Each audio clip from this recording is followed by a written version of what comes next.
It's my big pleasure now to welcome Rabea Berfelde from Expropriate Deutsche Wohnen Co.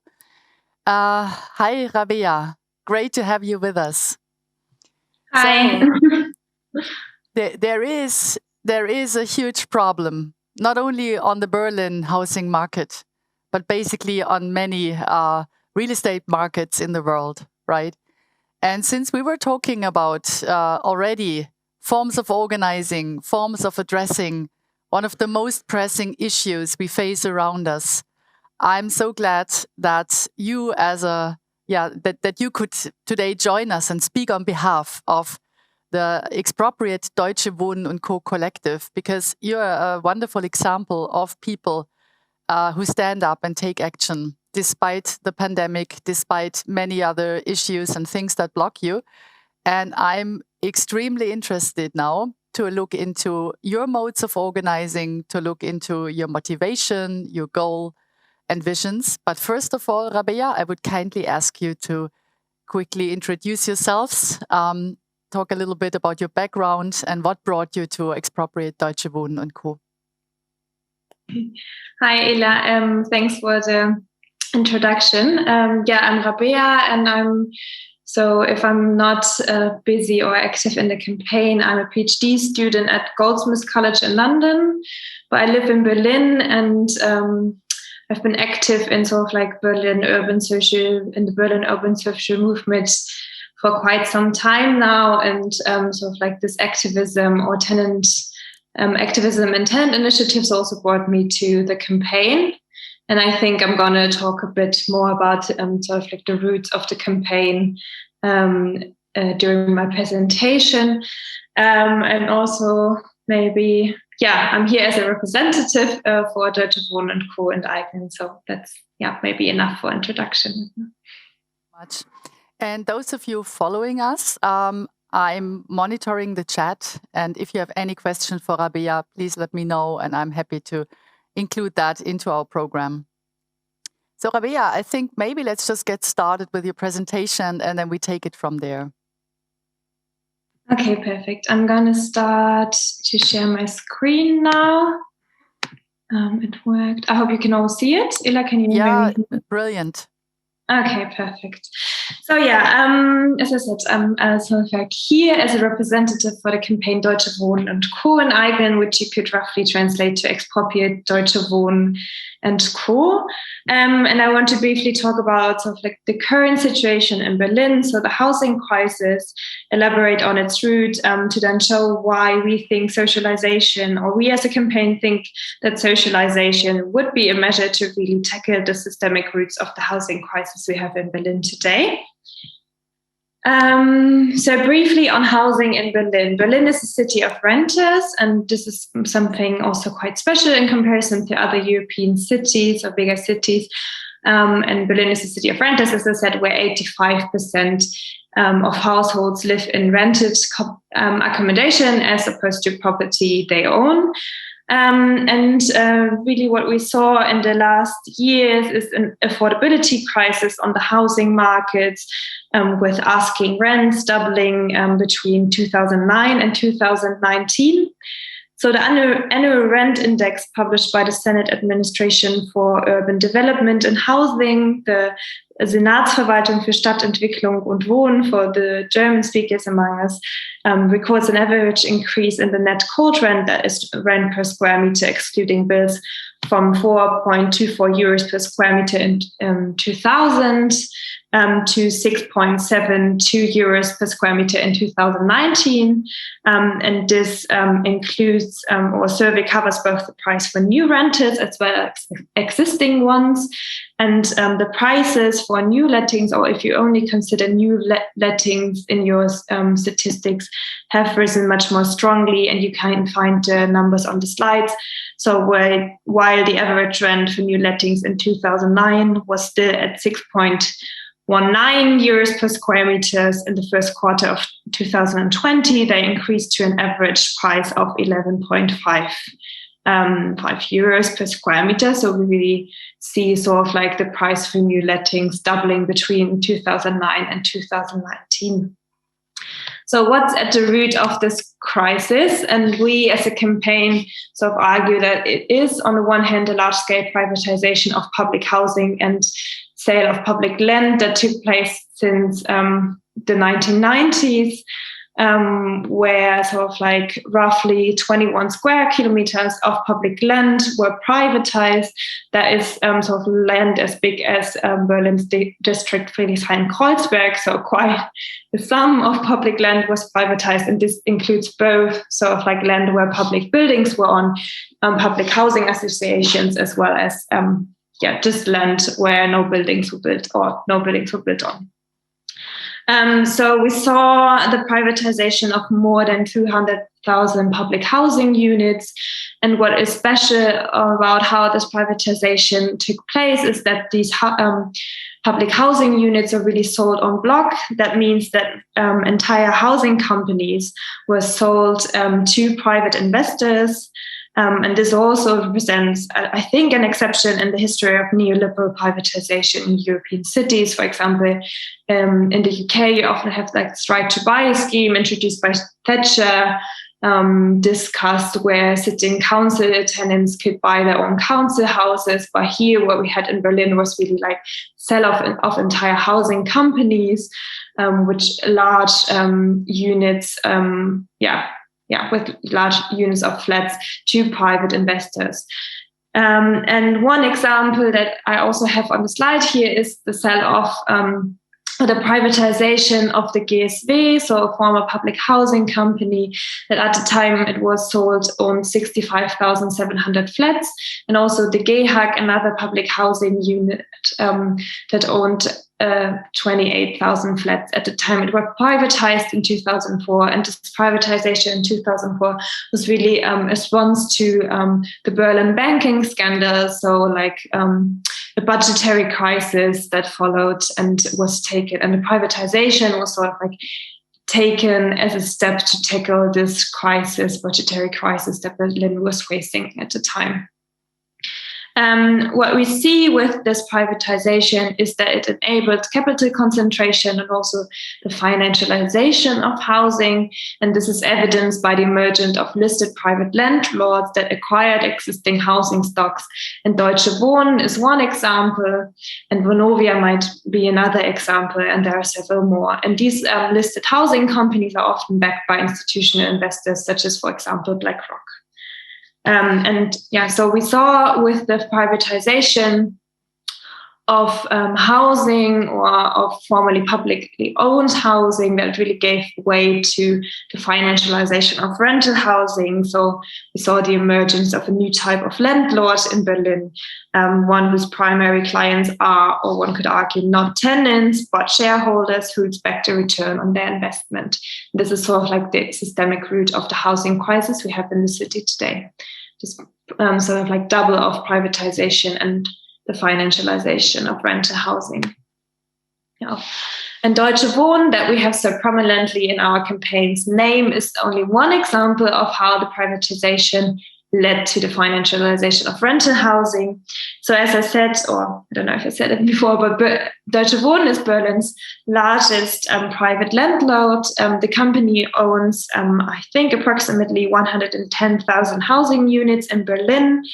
And it is a listed company that is owning privatized assets of former public housing association. And I already mentioned the GSW and GEHAG there, and Deutsche Wohnen owns probably 95,000 units of this formerly public housing companies.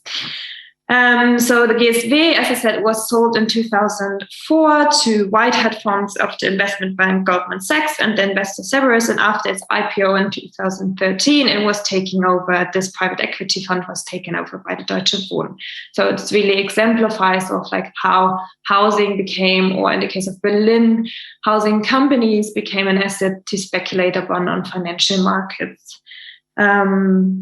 So why is Deutsche Wohnen then a problem, and why do we have it so prominently in our name? As I said, it's really just one example of the financialization of rental housing, and that's why we have this Co, Deutsche Wohnen Co, an Expropriate Deutsche Wohnen and others in our name. And these companies have various strategies to increase rents, for example, low investment in the maintenance of building, and on the other hand, they invest in modernization, because with maintenance, you cannot raise rents, but with modernizations, you can raise rents. So really what these housing companies do is like modernize, but don't maintain the buildings. And because rents can be increased after modernizations. And if tenants then can no longer afford the rents, the flats can also be re-rented at a higher price. So this is really a common strategy that we see with a lot of these companies.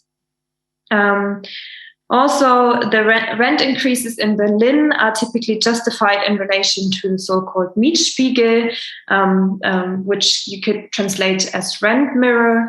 And this is a benchmark based on the yearly average rent in the neighborhood unit. So if a corporation like Deutsche Wohnen owns several hundred units in the neighborhood, by increasing rents, they can really, in its own stock, they can really drive up the whole average in the whole neighborhoods. And sort of like, and this really, I think, already shows the market power companies like Deutsche Wohnen have in the housing market in Berlin. So what is our objective? So what do we want with our campaign? Our objective is to facilitate a referendum to socialize corporate landlords. And this referendum would then, if it's voted positively, would then ask the Berlin Senate to enact a legislation that will socialize profit-oriented landlords owning more than 3,000, or there's a glitch in the slides, owning more than 3,000 housing units in the state of Berlin. That would be roughly more than 10 companies. The transfer or the sort of like assets of the housing companies that are to be socialized would be transferred to a newly created public body, which is democratically controlled. This is our sort of like proposition. And we also demand a compensation of corporate landlords below market value. So how are we doing this? And what is sort of like the legal possibilities we're using here. Our campaign leverages Article 15 of the German Constitution to socialize or deprivatize better 250,000 apartments owned by large-scale corporate landlords in Berlin. And Article 15 of the German Constitution, and you can see it on the slides, allows the state to turn land, natural resources, and means of production into collective ownership for the purpose of socialization. And you might ask yourself why such a radical article is in the German Constitution, and this has historical roots, because when the German Constitution was written in 1949, sort of like people writing, or the political parties involved in writing the Constitution, were quite critical of German industry's role in supporting the Nazis. So legislators believed that economic monopolies could be dangerous for democracy. So Article 15 was really drafted into the Constitution and designed to combat the misuse of economic power against democracy.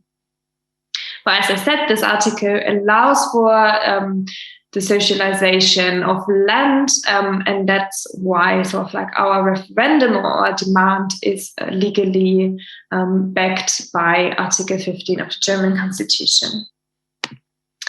Now I want to sort of like say something about the referendum that we are doing at the moment. A referendum in the state of Berlin is an instrument of direct democracy, and it has 3 steps. The first step, so the first phase of the referendum, we already did that successfully in 2019, is to collect 20,000 signatures in 6 months to enter the next phase of the referendum. And we, in 2019, collected 77,000 signatures in 4 months, which I think already shows like the high support we have in the city for our demands. So where where are we at now? We are in the second step of the referendum, where we have to collect 175,000 signatures in 4 months. And this period just started, and it ends at the end of June. And if we are successful with collecting this 175,000 signatures, there will be a vote on the socialization of large-scale housing companies in September, and the successful vote, if it is successful, it would then ask the Senate to draft a law on the socialization of housing companies. So we, as I said, we had in the first phase of collecting signatures in 2019, and we're now in the second step. And in sort of like the meantime, we have grown from primarily being a grassroots initiative, I think, to a movement of some kind, because we have 1,700 people who are organized in our local neighborhood groups, also called Kiez teams, all over Berlin. And we really see the strength of the campaign in the organizing work we are doing. So we are not only sort of like our campaign builds upon existing tenant initiatives and tries to bring them together under this one common demand, but we also try to bring people together that are affected or are individually affected, one could say, by the housing crisis, and to organize against it collectively. And we use the referendum really as a means for this organizing work that we are doing. Because we think also that the referendum, of course, allows for, but also requires a discussion on the topic of ownership in housing and the democratic control thereof on all social levels. And this is why, or this has also led to like great support from trade unions, political party, other tenant initiatives and organizations, as I already said. And now I want to end my presentation with briefly showing you how our campaign is internally organized. Because as I said, we've grown to become quite a movement, I would say. And we have a general assembly, which meets every second Tuesday. And you could say that this is sort of like the democratic core of our campaign, and there general decisions are made. We have a lot of working groups. One is our legal working group that is concerned with, for example, how socialization could technically work. They're drafting a law at the moment on how, a law really that would allow for socialization. We have a working group that is concerned with public relations. We have one that is specifically dedicated to tenant organizing. That is how to sort of like circulate the knowledge that we have on tenant organizing and help to further push other tenant initiatives in their initial steps in their fight against their landlords. We have one working group that is dedicated to campaigning. We have another that is dedicated to the collection of signatures, one on organizing cultural events. And lastly, we have also a Right to the City for All working group. This is our English-speaking working group. And they're also working on the topic of how we can sort of like problematize that so many people are excluded from voting in a referendum at the Berlin state level, because you basically have to be a German citizen and you need to be based in Berlin and have an Anmeldung to be able to participate in sort of like instruments of direct democracy in Berlin, which is obviously a problem.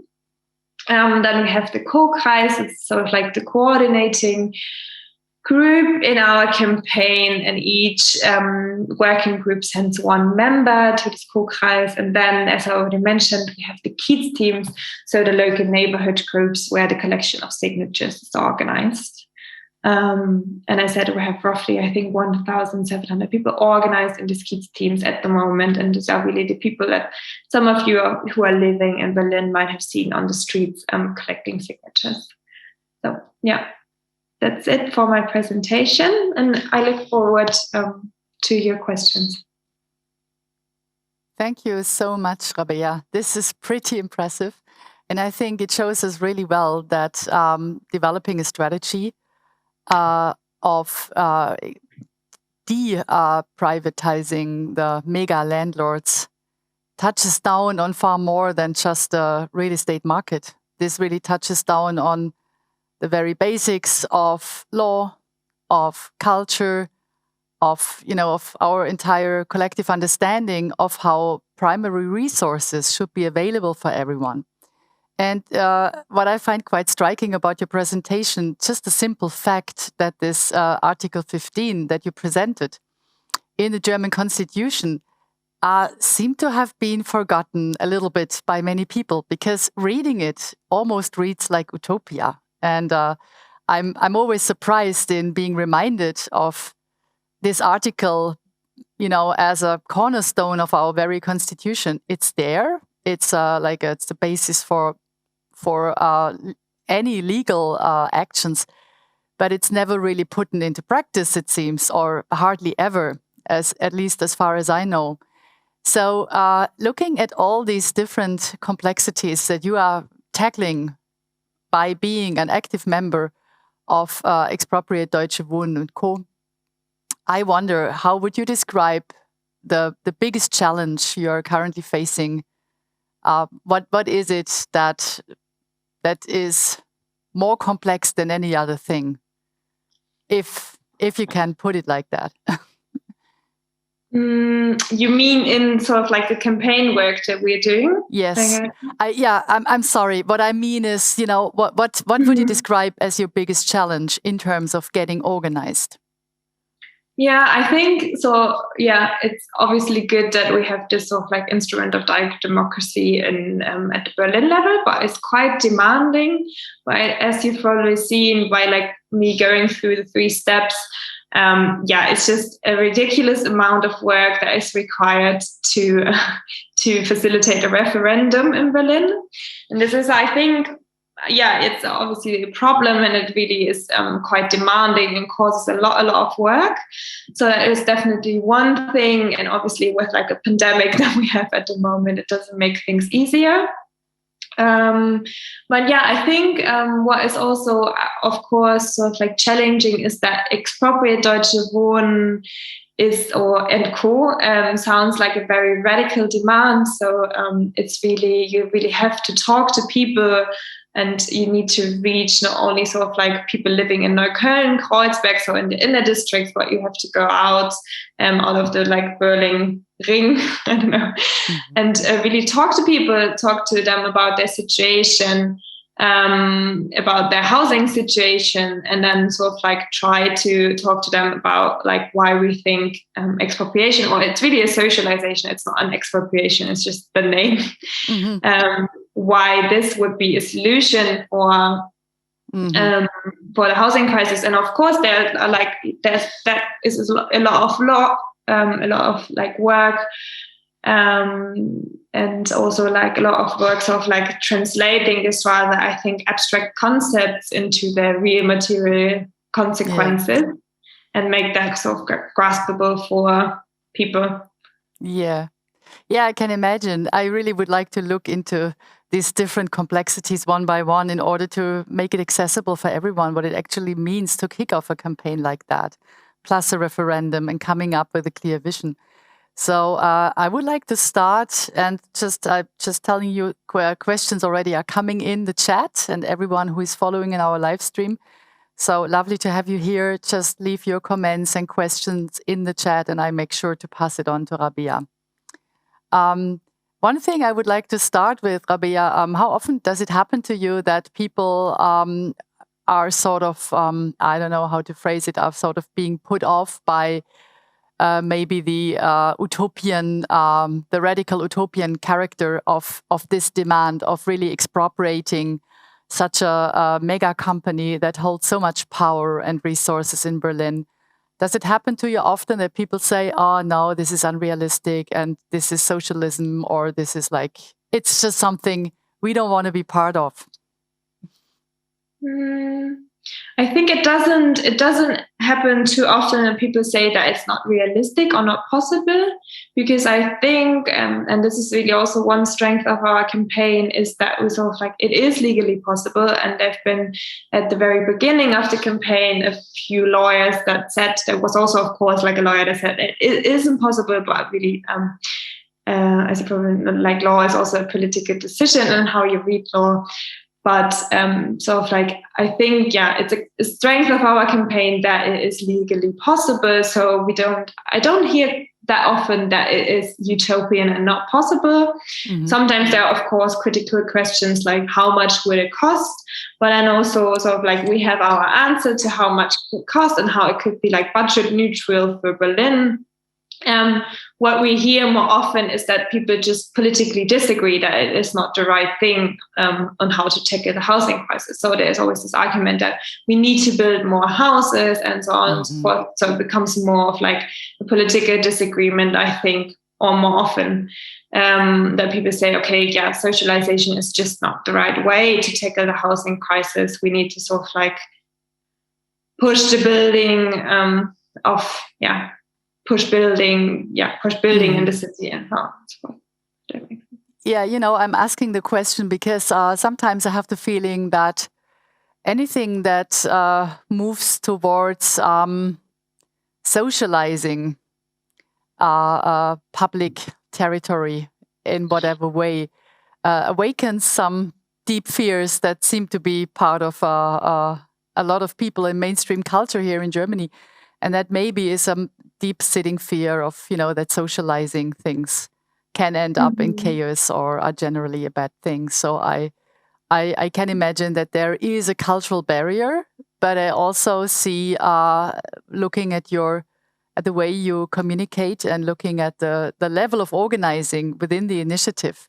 So there seem to be highly skilled people working there and making sure that they bring across the message in a way that it's really engaging for people rather than providing them with too much of utopia that they cannot grasp. So that seems to work really well. I have a question coming in from the chat. There is a person here who is also part of a Kiez team, and there is the suggestion to tell a little bit about the solidary places and how this work, because I find it's very well organized and includes all levels of organizations. Would you like to pick that up?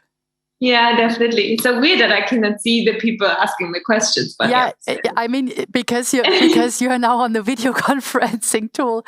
But what you could do, of course, Rabea, you can bring up the conference website on another tab of your browser. Just mute the sound there.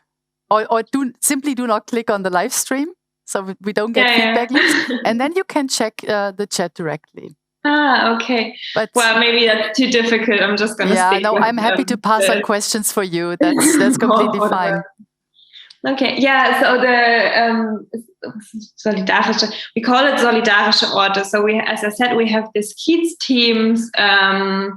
There's like working groups. It's really they are not Kiez teams, but rather like sort of like teams working in the districts. And one thing that we came up with is this concept of solidarische Orte. So really places that could be public places or like bars, cafes, cinemas. Obviously, a lot of these places are closed at the moment, but some not, supermarkets and so on and so forth, that support the campaign. And what they're doing mostly is like putting sort of like the list where you can sign somewhere in their cafe or supermarket, and people can sign. And so, it's also a nice thing to see how a lot of these places show solidarity with the campaign. And again, it's quite surprising, like sort of like the range of different people and owners of shops and so on and so forth that support the campaign. And it's really nice if you walk through the city and encounter all these little places. Yeah, I can imagine. Yeah, there's also a question coming in on alternative ways of organizing the assets after expropriation, but we'll get to that later, because I think that's like the core topic of our conversation. I want to save that a little bit. But what I'm also really interested in is because you quite at the beginning of your presentation, you talked about the legal framework, and you also have a legal work group. Can you talk a little bit about who is in that work group and what they are actually doing? Yeah, so I'm not in that working group. Yeah. But yeah, I don't know how many people, probably around 10, but more. I don't know. It changes obviously from like when we started in 2017 up to now.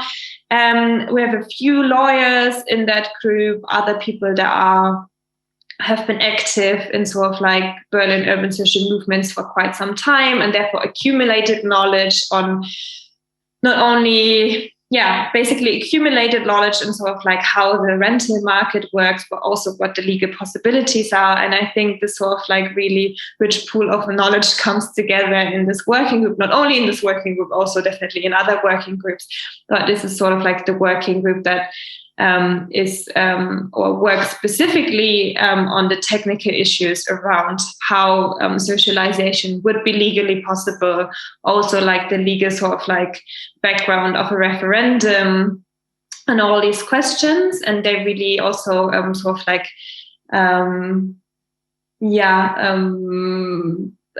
work on our sort of like visions for how socialization could work, how sort of like a compensation of housing companies could work below market price or market value. Also how a compensation could be budget neutral and refinanced through rents and all these questions. Yeah, I'm really interested if any of these mega corporations that you are demanding to expropriate is already in touch with you. Are they talking to you? As far as I know, no. Oh, really? I think there have been some events in the past, some public events with, for example, the CEO of Deutsche Wohnen, but otherwise there are no sort of like conversations on the topic. That's other than maybe in like media in the end, but yeah. Mm-hmm. It's really interesting to ignore that. I mean, if thousands of people are organized there, it's quite an interesting move to ignore it, right? But yeah. To be honest, I don't think that they're ignoring it, but I'm waiting for a response. Yeah, or maybe waiting for that moment when the self-organized structure starts to fade, because that might be the hope, right? That in the end, time might solve it. But looking at the campaign and also looking at your referendum goals and your timeline, there seems to be a constant buildup of resources and people joining, right? Yeah. So that was really the idea. So after we handed in the first signatures in 2019, we started with developing this like strategy on how we can grow bigger, and we came up also with this idea of kids teams, because otherwise I think it's also quite important, or it's like quite a challenge to collect 200,000 or a bit more, because 240,000 are roughly needed, because some are not valid of the signatures.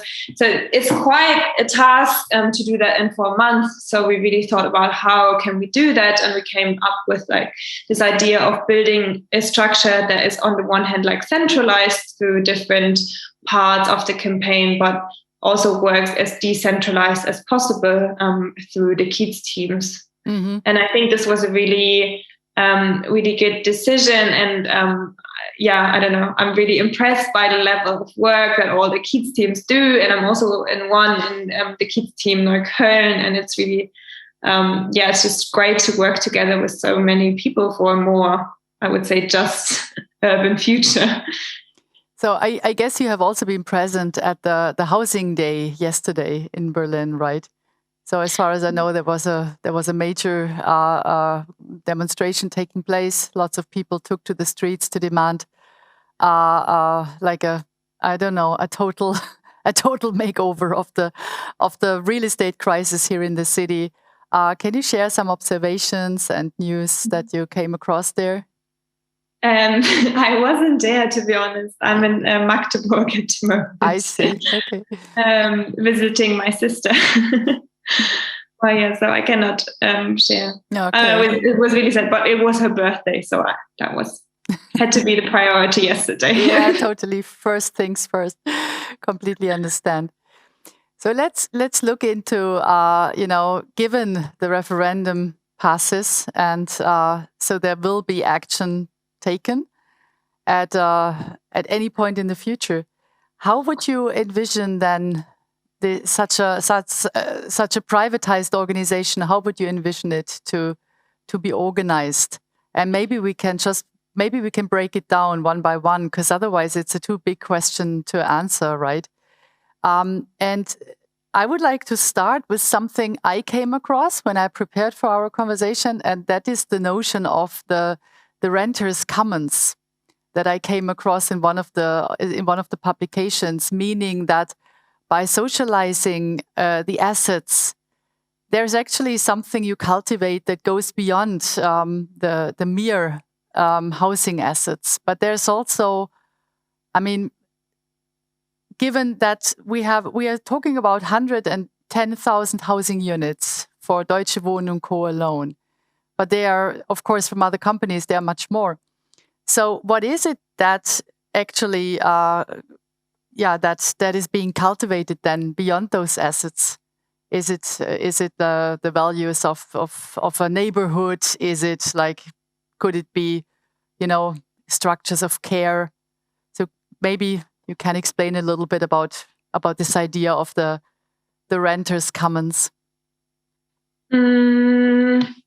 I think this probably refers more to also what we're planning with the referendum is to socialize the assets of the housing companies, but then to introduce them into a new institution that runs under public law.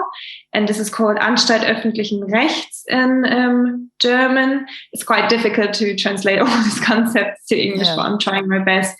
So they would be socialized and then transferred to a newly founded institution which runs under public law, Anstalt öffentlichen Rechts.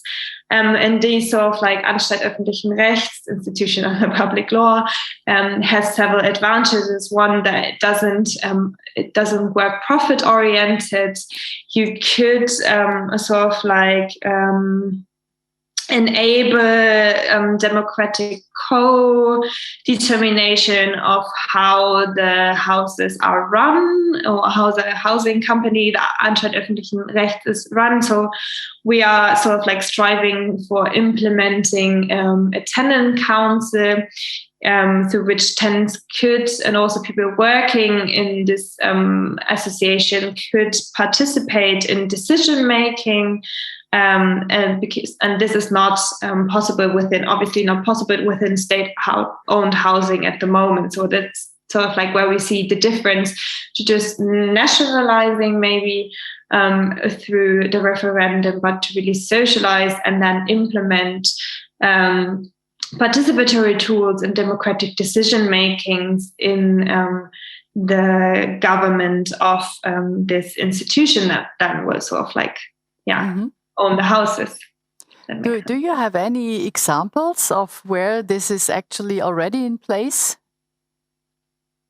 On the level of housing companies, not really, but the Anstalt öffentlichen Rechts.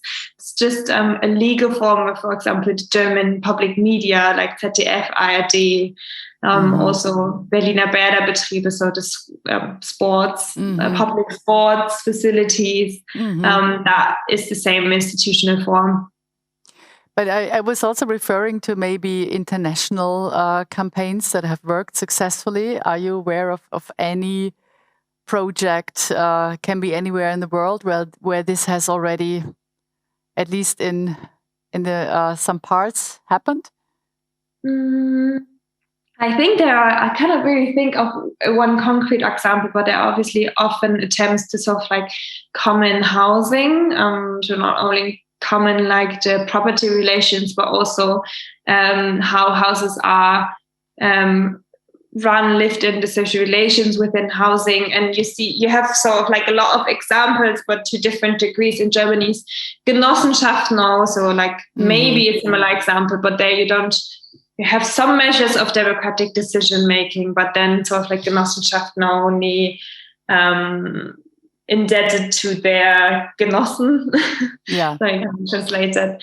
Then you have the Mietshäuser-Syndikat, where sort of like that is a structure that finances people or cooperatives that want to buy or build housing collectively. So you have this sort of like commoning in the housing market to certain degrees, also in Germany, and there are sort of like successful examples. But I think what is also a bit differently that we are proposing to do this on a really large scale level.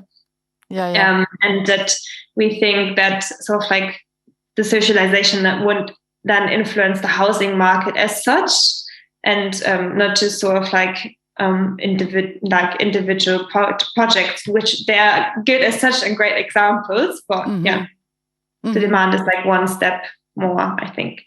Yeah, I can imagine that the challenge is basically is exactly the scale. That's the challenge, right? Because the examples you were giving about cooperative housing, which has been around, all over the world, I would say, in different variations, that usually looks into the different units, and it's also that looking at cooperative housing here in Berlin, very often you have cooperatives founded for specific units. It's rather small scale. And other organizations such as the Community Land Trust, for instance, they follow a different aim, but it's closely connected. This is about securing land from the real estate market, and then eventually build on it and create a housing cooperative on top of it. But I think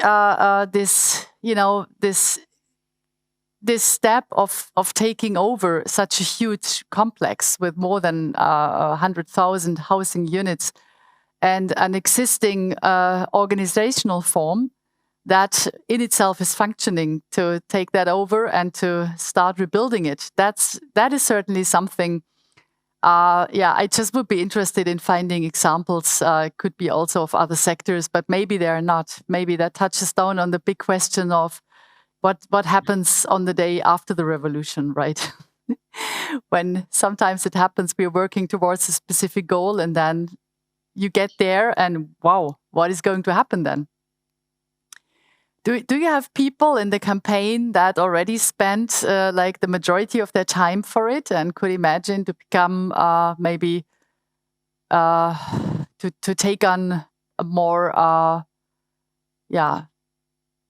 like a role, like a real job profile role, or is this mainly volunteers spending a couple of hours there?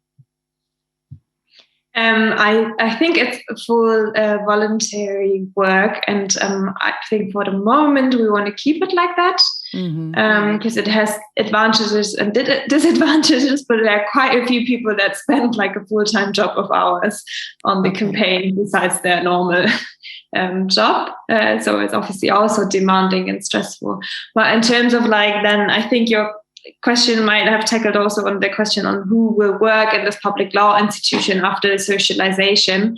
And I think the proposal is also that obviously there are like a lot of people working in these housing companies now, and you would need to save their jobs. And this is really, I think, something that, is also, the campaign is also saying that obviously people are not going to be fired after the socialization. So people would just keep their jobs, but their jobs would be transferred into this new institution. And we can also say that sort of like, well, I think, and there are a few sort of like articles and studies that working conditions in the housing companies aren't as good as you might want them to be. So we can also see of like connecting struggles, not only connecting struggles for like or the struggle for better housing, but also obviously the struggle for better working conditions within the housing companies.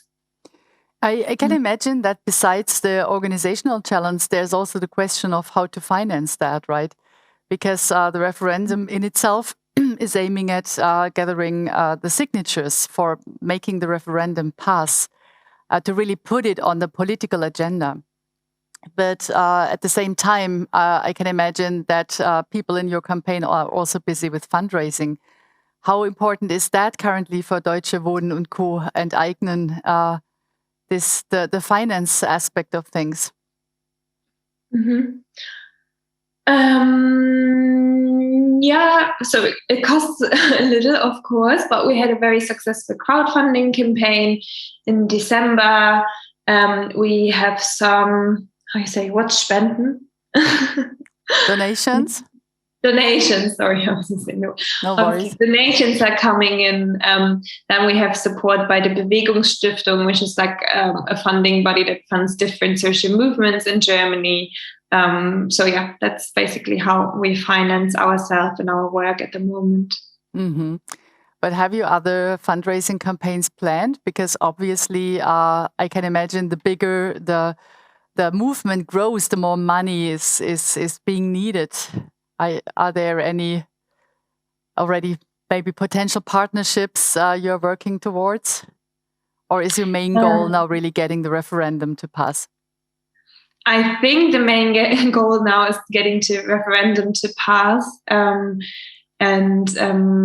Yeah, that's at least sort of like the discussions in the campaign that I'm following, but there might be other people working also with like finance issues. But I'm not so aware of that, and it might not be the biggest topic at the moment, to be honest. I think just really sort of like the issue or the question of not only collecting the signatures now. So the signatures that we have to hand in June, this 200,000 signatures, but also sort of like to planning how we can really talk to people, do door knocking before the actual election in September, because there's a lot of like work to do and to talk to people, to really convince them about our aim. And I think this is basically, that's the main work and the main discussion we're doing. Sort of like not only planning the collection of signatures, but what comes after, before September. Yeah, I can imagine. And I would be very interested in hearing, what's the responses in the political landscape, not only in Berlin but all over Germany. What are reactions you have been facing over the past months and weeks? Because I can imagine that everyone likes the idea. And what was your experience? Mm-hmm. Yeah, I think it's less a topic on sort of like the, how you say, federal level at the moment. What do you say that? Because obviously there are other topics. We have the pandemic, and I can imagine it will become a topic again with the upcoming elections. So for the Bundestag in September. But obviously it's a hot topic discussed in Berlin, and there we have the left party fully supporting the referendum, also with their like basis groups doing a lot of work in our kids teams, and really sort of like material support and active support through a lot of people from the left party being involved in the campaign and in the kids teams. Then we have the Greens that sort of like support the campaign, but have their criticism on the campaign. I think the criticism goes mainly towards the number that we've chosen, because we say that we want to socialize housing companies that own more than 3,000 flats in Berlin. And they say, that's a quantitative criterion is not enough. We need a qualitative one, and we need to look at how these housing companies are actually behaving. And then we are saying, but the quantitative one is the one that is legally possible. And also, if you sort of like take the companies that own more than 3,000 flats, you really have sort of like the financialized housing companies that are at the systemic root of the problem. So we have this discussion going on, and it's an ongoing one. And then Social Democrats, you have sort of like the youth groups sort of like supporting the campaign. Others were like smaller district groups also supporting the campaign, but then the party as such having a clear no vote against it. And yeah, the more like conservative CDU, I haven't heard a lot on their position about it, but yeah. Yeah, I think what is interesting that there are sometimes polls that sort of like look at how people from conservative parties or where the conservative parties would also support referendum. So you can see here that it's also a question that cannot be put into like left or conservative or whatever categories, but really also the material conditions make people decide yes or no on it, I think. Have there been any attempts to block the referendum at all? Yeah, I think so. So at least to sort of like play on time with it, because after after the first phase of the signature collection in 2009, then it enters into a phase where it's checked on its legal feasibility through the Senate for Interior, I think it is. And we really waited more than 1 year on the responses of this sort of like legal, if it's legally possible to speak. So that might be sort of like a way to play on time to see if sort of like the campaign loses its power or strength in the meantime. And I think also one could understand the rent cap to be like an attempt, or that would be the negative understanding of the rent cap. The positive understanding of the rent cap is obviously we already succeeded with the rent cap. So that is a newly introduced law in Berlin that sort of like freezes the rents at a certain level, and also you can lower the rents to a certain level. That was introduced in, I think it was 2 years ago. No, it went into effect last year. Yeah, last year. I think autumn or somewhere. Yeah, autumn 2020. So that is on the one hand a success by the campaign, and sort of like party officials really told us, oh, you created sort of like the political momentum for such a radical law to be published. Or to take effect and to draft such a radical law. So that is really success of the campaign. And on the other hand, it was also said it's also an attempt to find a less radical version or less radical solution for the housing crisis, and to not sort of like, to take a bit the pressure out of the housing market, if that makes sense. Yeah, it does. I think it's going to be interesting to see how this campaign will develop, because ultimately what we're touching on is everyone's right for housing, right? To really make sure that this is a basic human right, and that it's also secured in the Constitution. So I think in the end, what might happen to you is that the campaign might dissolve, but then manifest itself into various outlets in lawmaking, in financing new projects, in organizing tenants, renters in a completely different way, and maybe also in redefining ownership and responsibility that comes along with ownership, because that's very often neglected. So, I could easily imagine that one of the hardest things that could happen to you is that the campaign splits up, and that you could maybe put a lot of your knowledge into these different fields that are obviously emerging now, not only in Berlin, but probably in other cities as well. Let me just, please, if you want to respond to that. Please. I would say, definitely. But also it's like, obviously a very good process that is happening more is also like what I said earlier, like the circulation of knowledge around different topics, not only like tenant right, but also how to use law politically, how to sort of like organize a campaign, how to organize a tenant initiative. There's obviously knowledge that will not be lost, also not after the referendum took place in September, and that we should really build upon.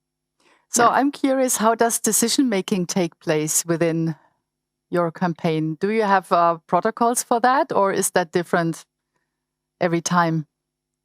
So the general decisions are made in the assembly that meets every second Tuesday. There's sort of like the big decisions taken, and then we have these other working groups that sort of like also work a bit independently in the meantime. But if you feel like you have something that really affects the whole campaign or the strategy and the way it's going forward, then this decision would to be made during the General Assembly. And how do you decide? Is it by majority vote or is... Do you use voting at all, or? Yeah, we use voting. I think it's majority vote. Majority vote. Okay. Yeah, I'm just interested because like reorganizing organizations like that also require, I guess, new approaches in capturing people's sentiments on things and voting. So that's interesting to hear. Mm-hmm. Yeah, I think it would be great if you could let people know, those of you that are watching us right now, how they can become engaged. But what is it that they can do? How can they get in touch? Is there a minimum of time people need to commit to in order to become a member of your campaign? No, there's not a minimum of time people would need to commit to. I think that can be very low level. Low level. Yeah. So what is obviously the most important thing at the moment is to really collect signatures. And everybody can get involved with this. And we also have workshops that introduce you on how to sort of like best talk to people, how to get your signature, and so on and so forth. So if you want to practice before you go out on the street, you can do that. Then we have, and it's best if you want to get involved with the collection of signatures, we have this smartphone app where you can see all the events happening, where people are collecting signatures, where they're sort of like in which park they're standing in front of which supermarket they are at the moment, and when they're there, and you can just simply go there. Or you check what your local kids team is doing. And a lot of the kids teams now have a headquarters, so on the weekend, a place where you can find them, talk to them, get the material you need to go out on the streets. Obviously, they're also reachable via email. If you want to get in touch with them, you find that on all the different email addresses on our website. So that's one thing to get involved in. And kids teams not only collect signatures, which is as such the most important task at the moment, but also they're involved in organizational work. That's also like one thing that one can do. Then we have all these different working groups that still, of course, invite people to work with them. So that's probably it for the Berliners. And it's quite a range of possibilities to get involved, I think. And if you're from another city, there's also we plan on, and we see if the pandemic allows for it. We plan on having a camp in June, I think, or Pfingsten, where other people from other German cities are invited to just come here. There will be workshops. There will be also like a collective effort to collect signatures. Yeah. Okay, cool. And those who are watching, Eon has placed the links both in the chat on our website, but also on the Discord server. And Rabea, I have no idea to what extent you have followed the conference, so you are also invited to check the Discord server. You should have all the links in your on the website, but also in your invite. Would be great if there's anything that you would like to share in terms of resources, publication links, please do. I think people would be really interested. And before we part, we have 2 more minutes. I would be really interested on a personal level. What is your major learning that you drew from your work within Expropriate Deutsche Wohnen Co so far? Oh, that's hard. That's a tricky question. I don't know. I think, don't know if I have a major learning outcome, to be honest, but I obviously one, like grows and learns a lot from like practices, or this whole organizing practices. I didn't know anything about it before I started in a tenant initiative in Kreuzberg some years ago. So really, I think one is constantly learning on how to organize, on how to do organizational work in neighborhoods and so on and so forth. And I think I'm still learning, but I cannot put it in one major outcome. Yeah, listening to you, I have the feeling that there is a lot of knowledge that got built up over the years, and also within this entire scene, right? And I'm also curious to see how this knowledge sharing will take place further on, because there's so much you can know in terms of how to disrupt legal frameworks, how to disrupt, some market ideologies. So there's a lot of knowledge to be shared. And I hope we will hear more from Deutsche Wohnen Co. Enteignen and similar initiatives. And Rabea, thank you so much for being here, taking the time and talking to us. And I wish you good luck and hope to see you soon. Thank you, Ela. Bye. And also thanks for inviting me or us. It was a pleasure.